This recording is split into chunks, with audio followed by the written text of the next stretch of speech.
அவமானத்தை ஏற்றுக்கொண்டார். நீங்க பெற்றோர்கள் அப்பா அம்மா ரொம்ப கஷ்டப்படுறாங்கல்ல, யாருக்காக சொல்லுங்க பார்க்கலாம். அப்பா அம்மா கஷ்டப்படுறது எதுக்காக?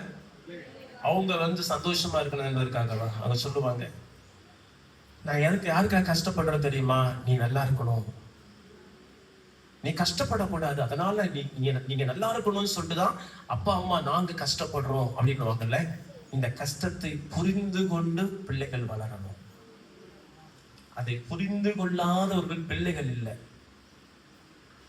சில இடத்துல சில பெற்றோர்கள் ரொம்ப கஷ்டப்பட்டு கண்ணீரோடு ஒவ்வொரு நாளும் அழுது அழுது சில பிள்ளைகளுக்கு சில பொருட்களை வாங்கி கொடுப்பாங்க.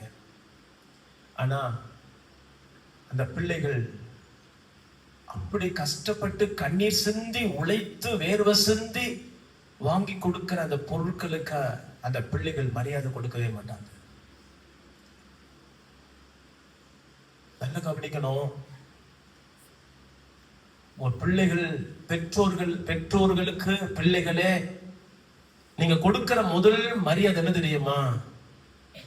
உங்க உள்ளத்துல உங்கள் பெற்றோர்களை